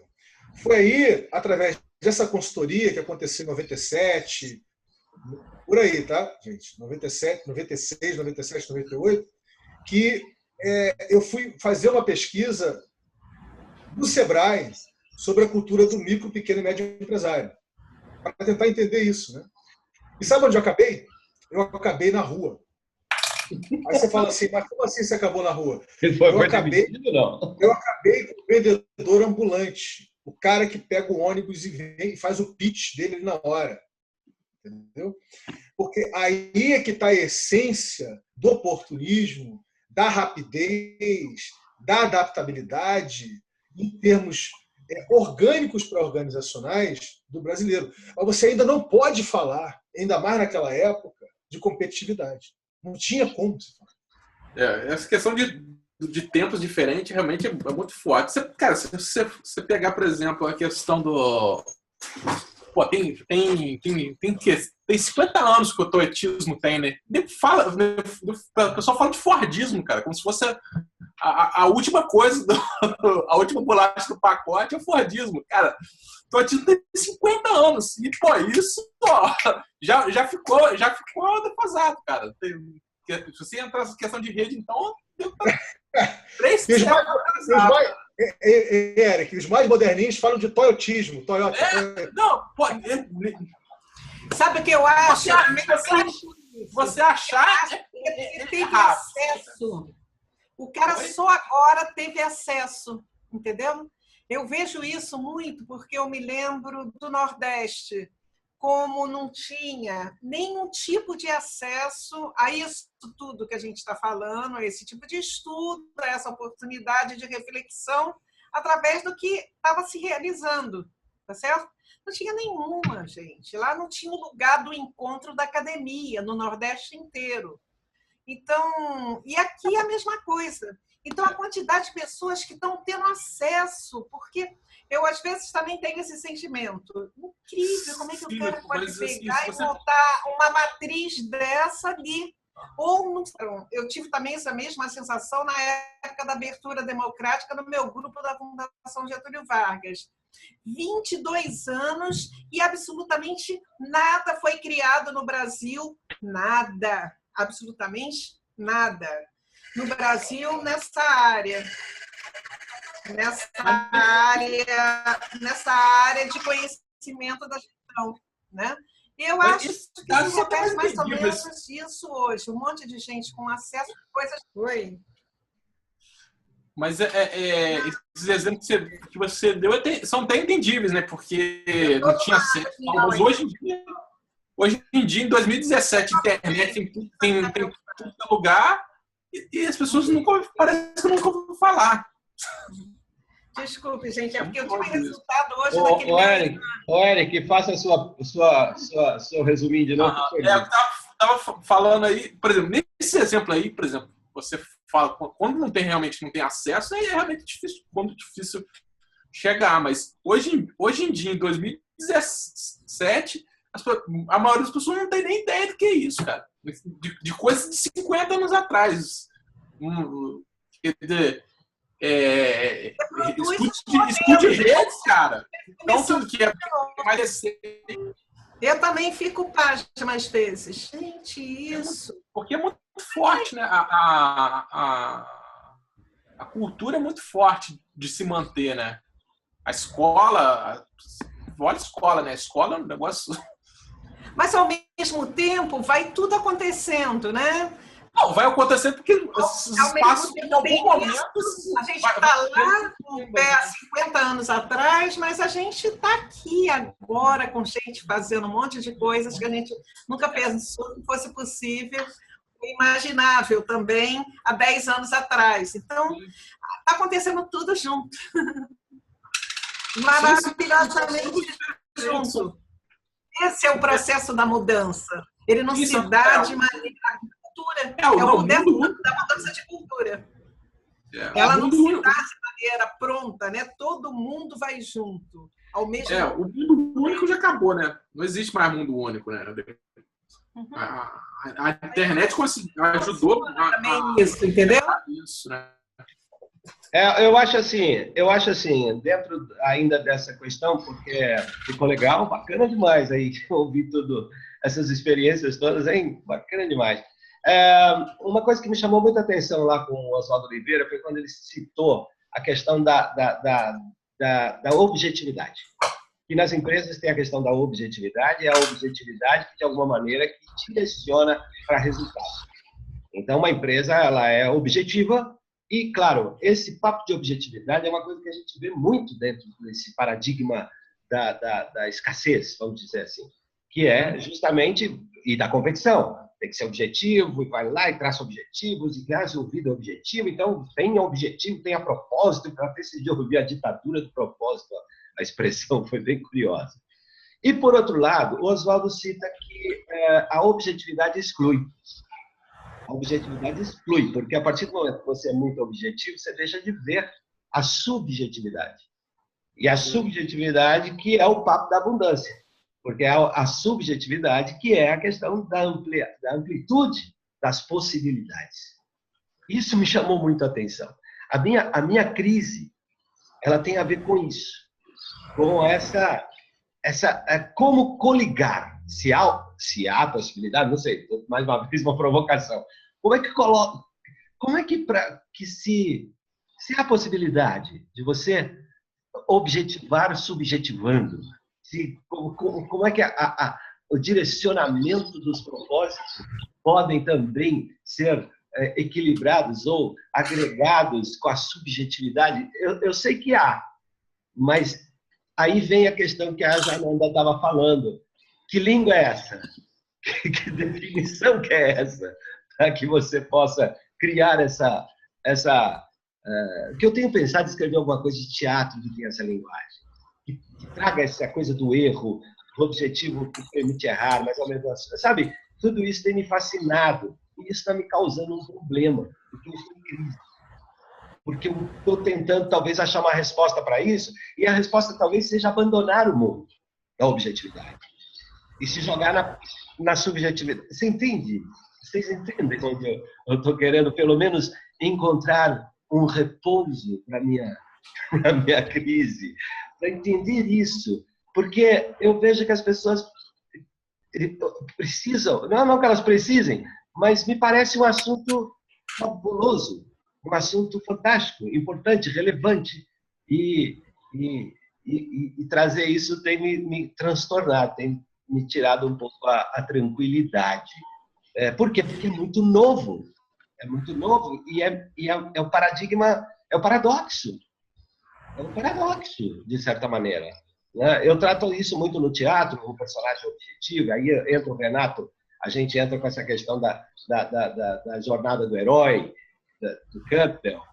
O teatro conta a narrativa. A narrativa do teatro é o personagem que vai em busca de algo e tem os vilões, que tem o contrário, que tem os obstáculos, o antagonista, e tudo isso. Isso é tradicional. De alguém que quer algo, e isso já virou uma narrativa para as pessoas. Então tem que ser herói, tem que ser, sabe, tem que liderar, tem que ser o povo, sabe? E isso está me fascinando porque de alguma maneira esse conflito ele está se estabelecendo na minha cabeça, na minha maneira de ver, né? Tanto que agora eu vejo o nego fazendo palestra, eu já fico arrepiado quando não tem interatividade, pelo menos alguma. Eu já começo a encher o saco. E agora a internet vende milhares de horas de curso com conteúdos que vêm e o cara vende por uma nota preta. Um curso que é só ele falando. Essas questões estão me tirando um pouco o sono. E essa objetividade, subjetividade, abundância, escassez, objetivo, subjetivo. Porque a democracia como modo de vida, o erro torna-se rico, não é isso? E a sociedade não permite o erro, a sociedade cobra e as pessoas têm medo, têm muito medo. Eu lido com gente que fala em público, as pessoas tremem de chegar diante das pessoas e dizer o que querem. Olha, você quando coloca assim, da forma como você falou, o que me vem aqui na cabeça agora é o seguinte, né? Na realidade, o brasileiro pode até parecer na casca obediente, mas na essência ele é desobediente, né? Ou seja, na essência nós somos desobedientes em todos os sentidos, né? Então, assim, a gente não pode dizer que a gente tem uma nação no sentido homogeneizador de uma coisa chamada pátria, dessa coisa metafísica chamada pátria, né? A gente tem vários clusters, organismos sociais, uns maiores, outros menores, extremamente complexos, né? Extremamente reconfiguráveis, mas que são muito presos a algumas tradições culturais, a tradições que podem ser religiosas, de várias, misturando com várias etnias, né? Então, você tem um grande caldeirão aqui, cara, transformativo, né? Assim, então, no meu sentido, eu sinto o Brasil, assim, o que Augusto chama, né, da terceira invenção da democracia. A gente já vem fazendo a terceira invenção da democracia desde sempre, certo? Essa coisa de não querer se subjugar, ou quando se subjuga um senhor, correto? Você já hackeia esse subjugamento, correto? Você hackeia com a não produção, por exemplo, com a não produtividade. Você hackeia com a não obediência às regras colocadas, né? O clássico exemplo disso é o boy, né? O cara que trabalha na empresa e ele vai e faz o horário dele. Ele faz o horário dele, dá o jeito dele e faz. Quer dizer, na verdade, ele não está seguindo exatamente o script do que ele tem que fazer. Ele vai fazer o horário dele da forma como ele quiser, correto? O que eu acho fascinante é que nós já temos essa matéria-prima aqui. Essa matéria-prima capaz de desconstruir, né, esse Estado pesado, correto? Será que isso aí talvez essa criatividade seja essa absorção da alma do humor brasileiro, dessa coisa da criatividade, ser essa coisa malemolente, né? Que às vezes é confundida, né? Às vezes é confundida com a malandragem, com outras coisas. Mas é que tá, cara, essa visão da malandragem é uma visão de fora para dentro, não é uma visão de entre a gente, entendeu? O que eu estou querendo dizer assim, é uma visão do americano, vamos dizer assim, a visão da competitividade, da administração, de marketing do americano. Ele criou um personagem, né? O Zé Carioca, o malandro. Se você pegar lá atrás, exatamente, tem isso. O próprio Disney criou isso. Criou o Carioca. Na nossa cultura, nós somos Saci Pererês, meu querido. Nós somos Saci Pererê, correto? Hora não tem uma perna, uma hora tem, outra hora a gente vira uma outra coisa. Né? É o Curupira, né? O pé virado para trás. Olha só, tem duas coisas que eu vejo como importantes. Uma, que não há um lugar confortável a se sentar. Essa sua demanda da sociedade, que agora há pouco você expressou. Não existe esse lugar confortável a se sentar. E a outra coisa é que quem traz uma transformação fundamental nessa visão que você colocou do teatro, da moldura do teatro. Nós construímos uma coisa interessantíssima dentro da escola Olga Mittar, que é trazer o teatro de oprimido para dentro da escola. O teatro do oprimido não trabalha dentro desse molde, tá certo? E eu fiquei, o Rony que levou, eu não tenho nada a ver com o teatro do oprimido, eu só sou um membro eterno da escola Olga Mittar. Mas o Rony, assim que levou, me convidou, porque sabia que eu ia fazer, ia ter o que oferecer, né, em poucos encontros. Então, eu fui acompanhar o processo do teatro do oprimido, ali, ralando no chão, sentada no chão, no meio da floresta com as crianças, aprendendo com eles. Eu fui para aprender, né? Só fui toda feliz porque eu sabia que ia aprender horrores. E é fantástico, tá certo? Você vê as crianças extremamente envolvidas, ali sentada, fora do formal, como sempre isso, é o perfil da escola, envolvida na construção do teatro, daquilo que você, no Teatro do Oprimido, você estabelece, né? Aquele grupo estabelece coisas do seu dia a dia que estão aí presentes. Então, as crianças chegando a isso, sem votação, sem nada, explanando suas observações da vida, tá certo? E a partir daí, construindo o Teatro do Oprimido. Para um dia chegar numa apresentação é algo fora do normal. Acho que você pode dar uma espiada na metodologia, que é sensacional. Então, essa construção é incrível, né? E foram surgindo os temas. Eu acompanhei e acompanho eventualmente, quando tem evento, eles me mandam me convidar, e sempre que eu posso, eu vou. Mas os temas atuais, viventes, esses que estão te incomodando, né? A questão das diferenças, como se lida com preconceito, como é a religião na família e dentro do processo do que está estabelecido. O que é isso? Então, você vê a criança falando sobre isso de maneira espontânea, sem nenhuma regra, sem nenhum molde, sem nada, e a produção e o resultado disso nota 1000. Nota 1000, né, Martina? porque é auto e interconhecimento sendo relacionado o tempo inteiro. É muito bonito. Muito bonito. E tem a questão também, eu acho que a opressão, ela existe na época do Boal. O Boal tinha questão muito ligada à ditadura, né? As questões políticas, né? E também de trabalho. Eu acho que o Boal trabalhava muito isso. E as opressões continuam. O Teatro do Oprimido, hoje em dia, talvez ele tenha uma outra configuração, com temas que já se ampliaram também, mas as opressões, elas continuam, né? Elas estão aí. É isso mesmo. Fala, Renato, bem-vindo. Aquela metodologia vale a pena. Não, eu, direto. Isso é o meu trabalho. Se dá aqui, ouvir as crianças da Escola Gamitá, a gente vai de junto, porque certamente eu tenho conhecimento, contato permanente com ele. Que gostoso. Pensando alguma coisa e repensando alguma coisa. Legal. E aí, Renato, queridão, beleza? Tudo bem? Tudo bem. Estou aqui ouvindo vocês. Estou aqui ouvindo vocês e acompanhando só, que eu estava fora, cheguei agora há pouco, tinha que fazer. Eu estava aqui oprimido com as minhas contas, tendo que pagar antes. Deixar o banco. Renato, que pão era aquele? Que coisa... Aqui, ó. O Vinícius perguntou se tem pão, olha lá. Olha aí que delícia. Nossa, tá muito com água na boca. Essa parte aqui não está tão bonita, tão cheia de buraco como deveria estar. Olha, o cara é um artista. Tá bom? Sente o cheiro aí. Muito bom. De novo. Você entregou pro Vinícius está comendo pão? Mandei no chat para ele. Vocês fizeram um aplicativo? Pão Delivery?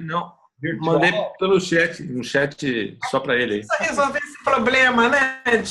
Da gente poder fazer isso. Eu louca para comer meu pão naquele dia.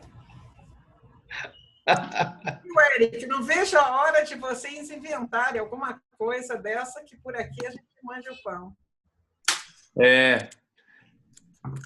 Eu preciso fazer mesmo, Marta. O maior problema que existe é esse, fazer o produto chegar à boca ali, ao desejo. Você estava falando a questão de erro aí. Vocês assistiram aquele seriado Westworld? Quem assistiu aí? Ainda não. Muito bom, né? Muito bom. Tem uma frase do...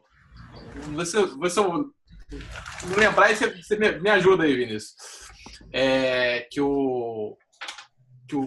Tá conversando os dois programadores lá, né? Aí ele fala sobre a questão do erro, né? Você ficou muito mal por causa que você errou no sistema lá, né? Aí ele falou, fique tranquilo, que o erro é importante. A vida é uma coisa que se desenvolveu nesses milhares de anos com com apenas uma ferramenta. Aí ele fala, o erro. A evolução é toda feita em erro, cara. A mutação é um erro. Você sem mutação, sem mudança, sem evolução. Então vamos errar. Pronto, vamos errar e... Errar é importante, né? Vamos errar por aí. Vamos errar por aí, que tá tudo bem. Eric, eu peguei uma cena aqui do Westworld, não sei se é essa exatamente. Mas vamos ver aqui, peraí. Ah, é? Legal. Vou compartilhar aqui. Recomendo, muito bom. Quem puder, assista, cara. Vamos ver se é essa cena aqui. Peraí. Eu acho que não é essa, não. Mas vai, passa. Tem cenas maravilhosas. Vamos lá.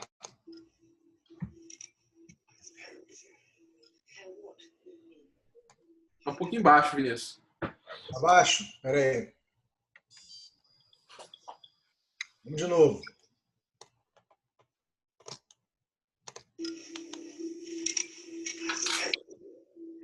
Care what with me? You can improvise a little, but most of what you say must sign upstairs, same as the rest of you.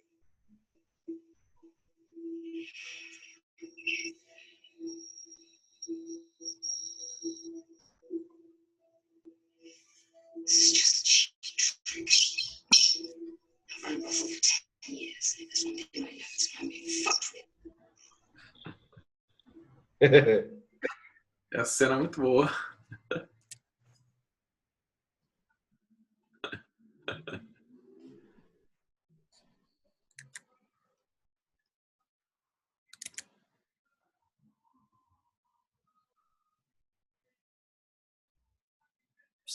Perdeu o som.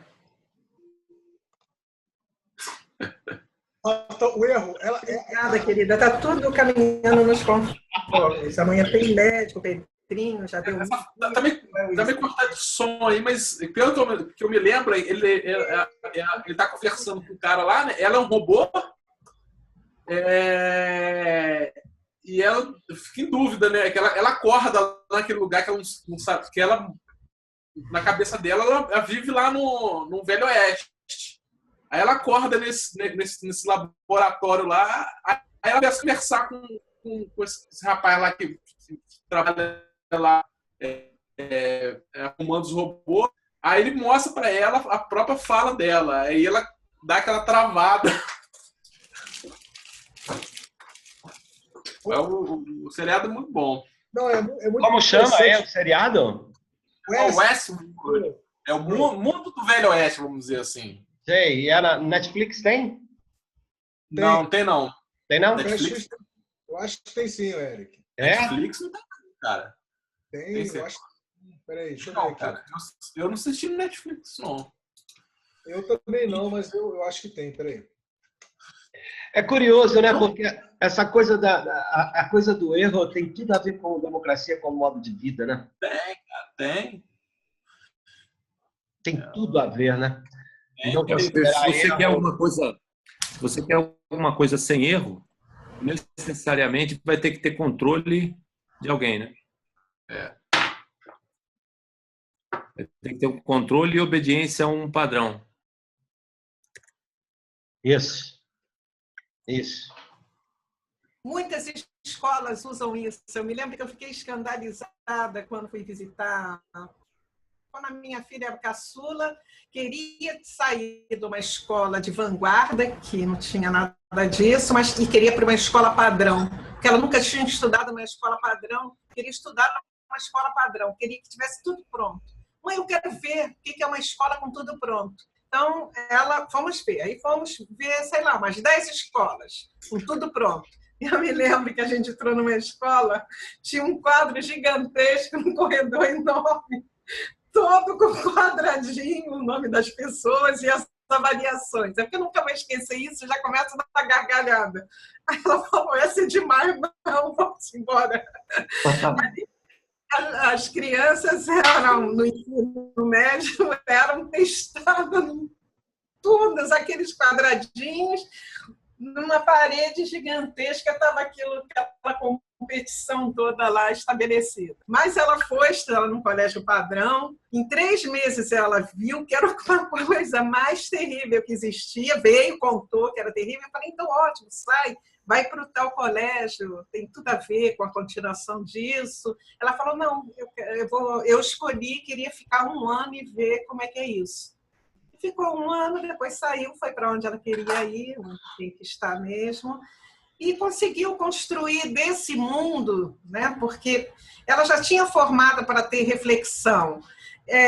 Tem amigos desse período, ela sempre até escreve sobre isso, como o que gerou disso. Não gerou nada em termos de educação, tá certo? Do que era a pretensão daquela escola, mas gerou milhares de interações humanas fantásticas de pessoas que estão presentes na vida dela até hoje. Bacana. O pessoal nativo, da internet, o pessoal que já vem mais jovem aí, eles têm mais facilidade em lidar com os erros aplicados à existência, às relações? Pergunta, eu não sei. Boa pergunta. Eu acho que... Não sei. O problema é que eu acho que a escola também tem que ficar pior, cara. A escola o quê? Eu acho que a escola tem que ficar pior, não sei. A escola está ficando muito exigente. Olha, eu tenho aqui um parceiro que eu não sabia disso, mas esse cara tem como é que chama? Uma empresa que dá aulas particulares, assim, para as pessoas que têm dificuldade na escola. É como se fosse professor particular hoje em dia, antigamente, só que é uma experiência, chama tutorial, sei lá como é que chama, e eu estava conversando com ele. Ele falou que é muito comum, está cada vez mais comum, as menininhas, os alunos não darem conta do que eles têm que fazer, por questões mesmo de tanta exigência. E aí eles começam a ficar doentes, porque os alunos eles começam a se sentirem tão mal que começam a ter diagnósticos de que tem doença, e eles acreditam que eles não são capazes. É um negócio muito sério. Eu fiquei impressionado, porque é muita gente. Inclusive, o nível de medicação tem aumentado muito, pelo que eu tenho escutado. O pessoal tem usado muito remédio para controle de crianças. A Ritalina, você fala? Isso. Oi, querido.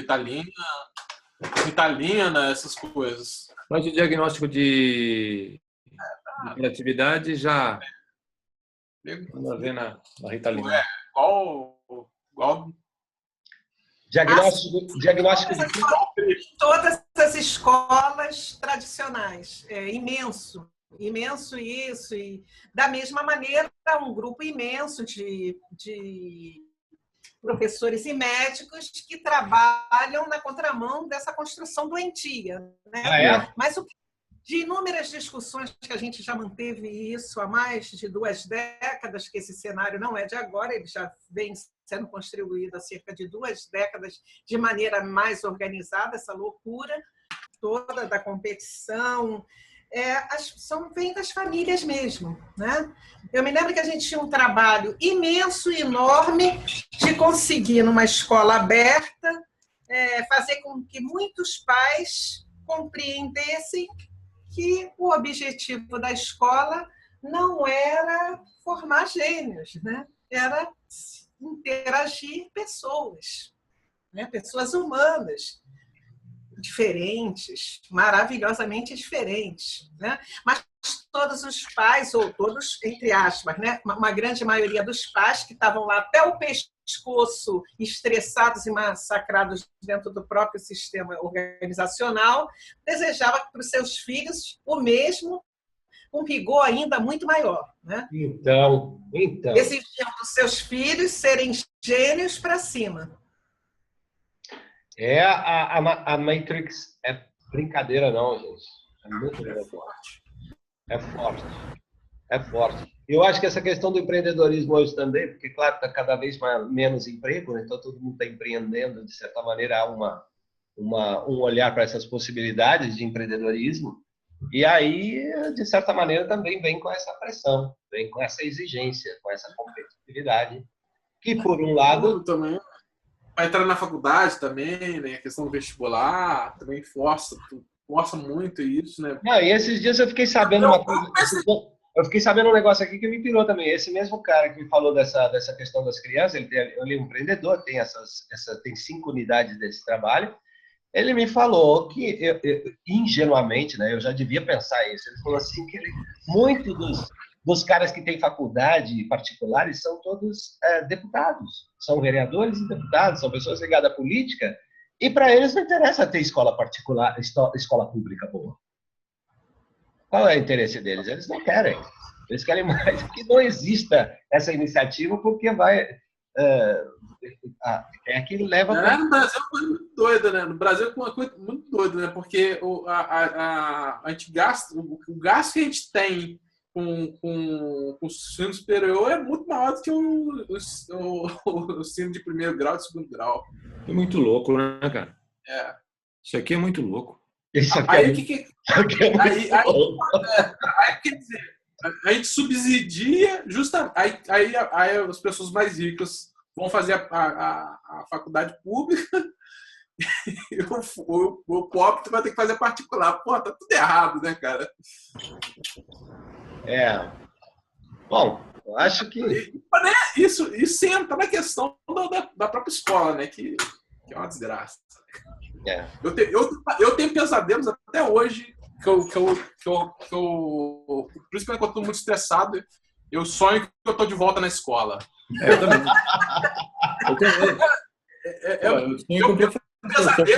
Meu pesadelo é esse. Eu tô na prova, na prova sem saber resolver nada. Também. Adoro isso. Você tá bem. E acorda suando, né?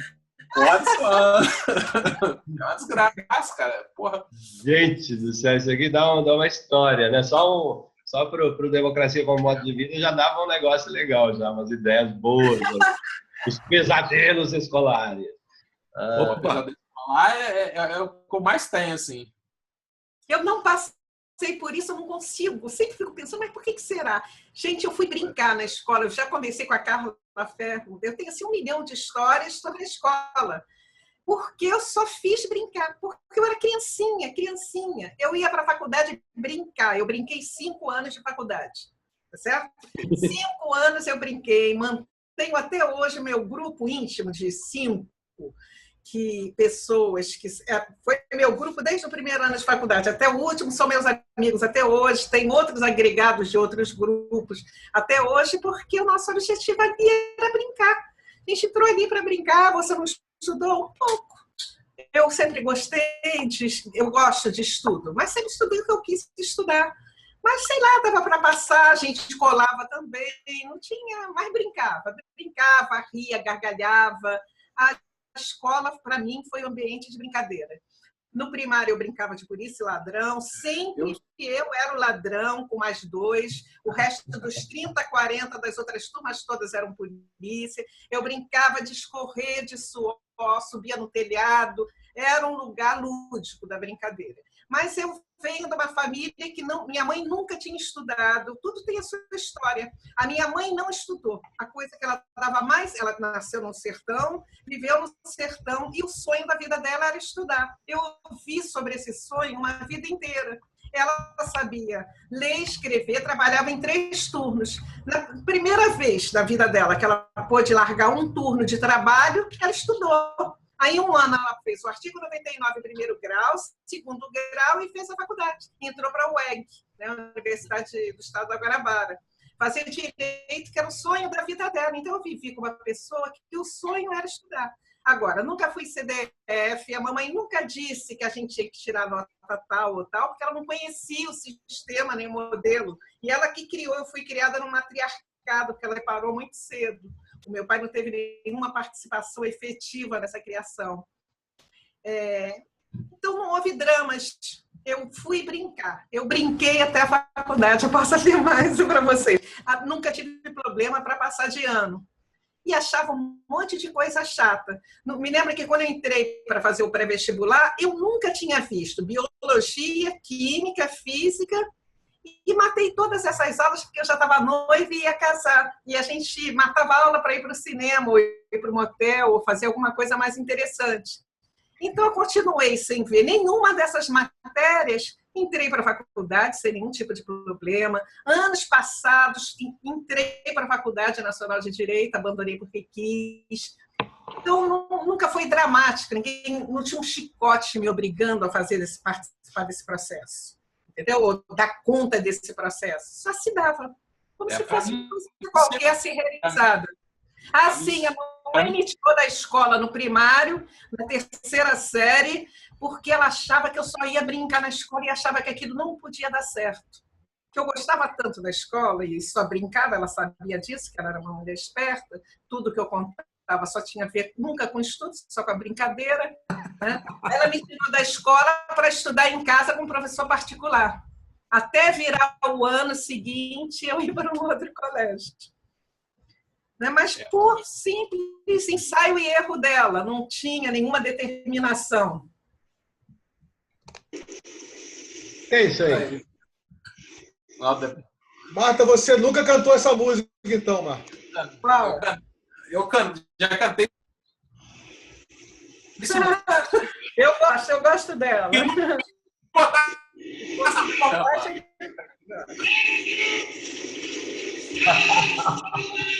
Eu não tive esse desejo. Olha o Renato sonhando! Eu nunca suei frio.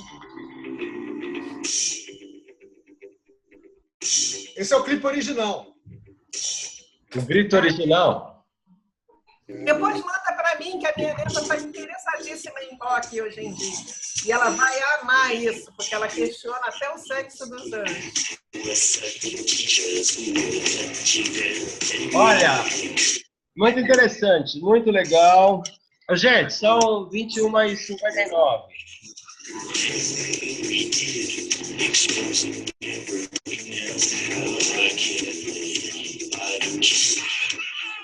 What have we here on it? Mysterious footprints?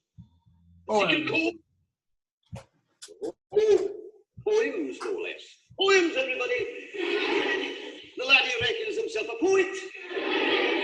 Money gets back. I'm all right, Jack. Keep your hand on his back. New car, caviar, 4-star daydream. Think how I be football. Absolute rubbish, laddie. Get on with your work. Repeat after me. An acre is the area of a rectangle whose length and whose width is 1 feet.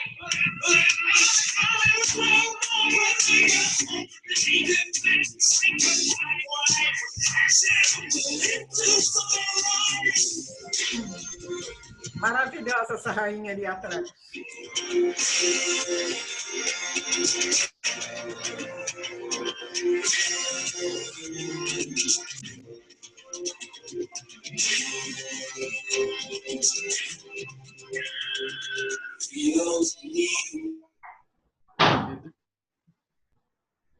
Tá me travando.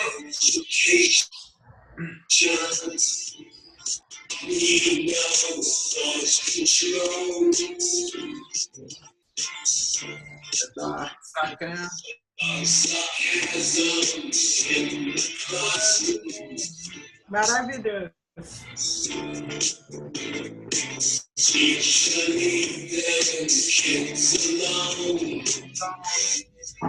Ei!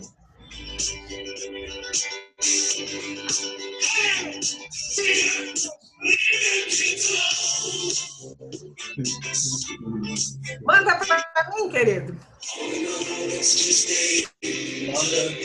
And the wall.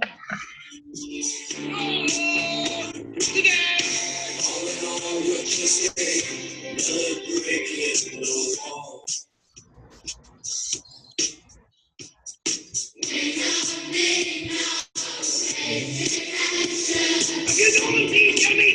You can't have any place. I'll be a late buddy if you don't.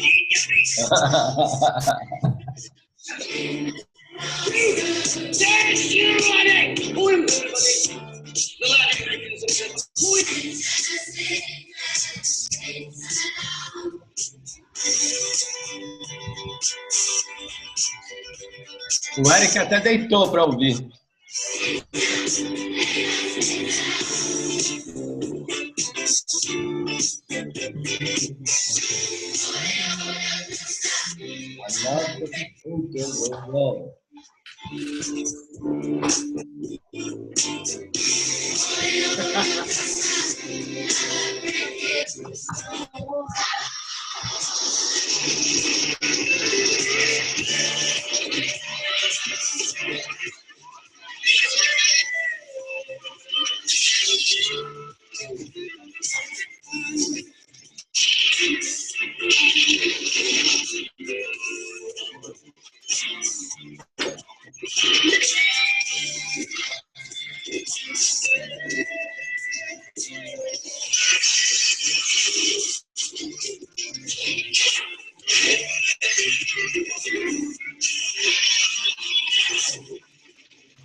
Na verdade, até hoje, eles ainda não colocam foto.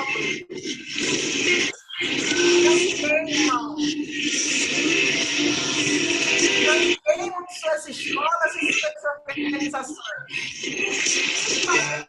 Privadas.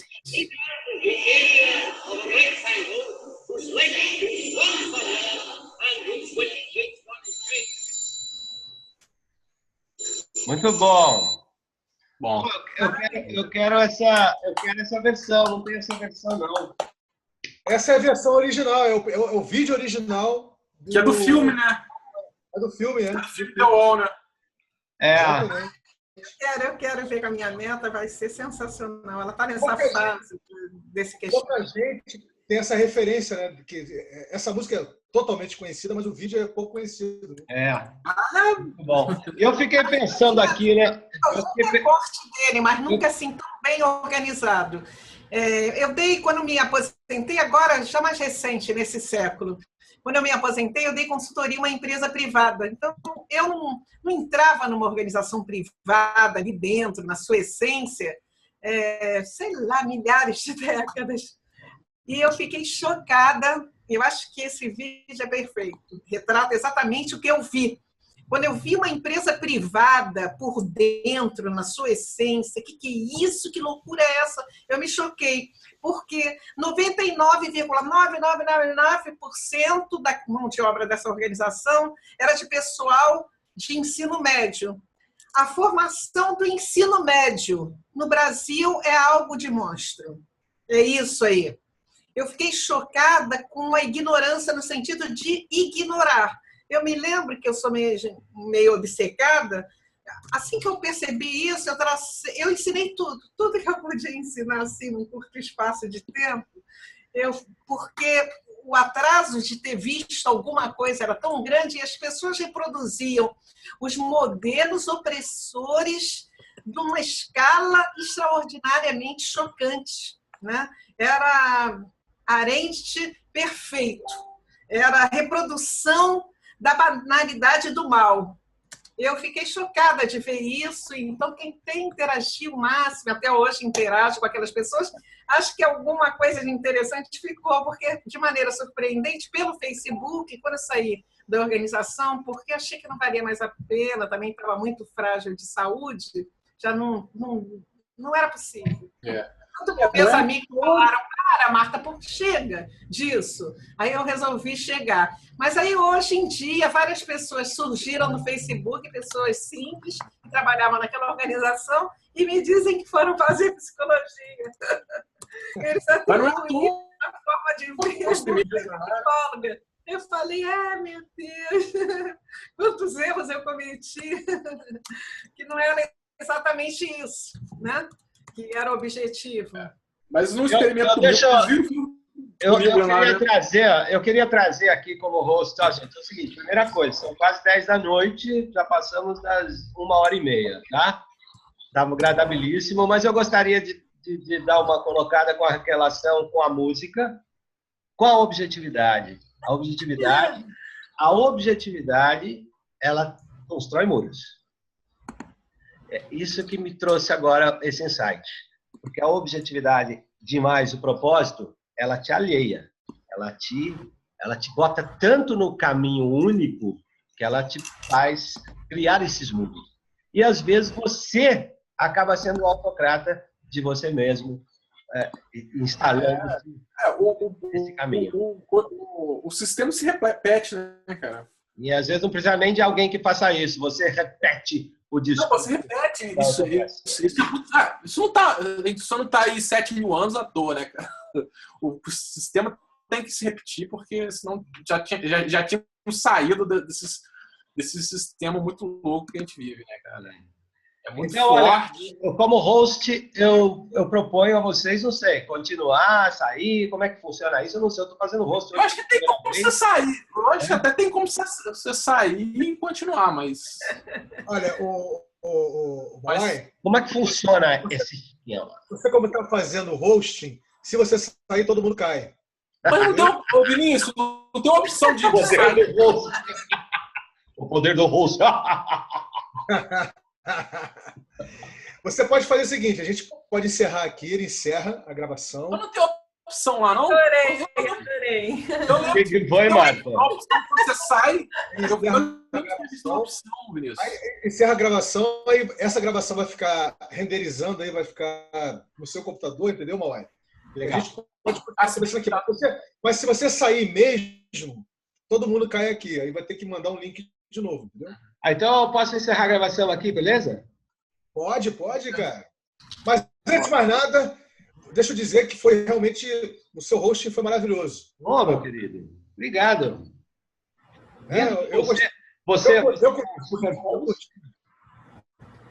Ó, só para avisar que eu fiz o desenho da Marta, mandei só para ela, tá? Pode mandar para todos. Eu fiquei feliz aqui, estava só esperando. Estou gravando aqui. Ó, eu vou dar o stop gravação. Está gravando, hein? Eu botei aqui no meu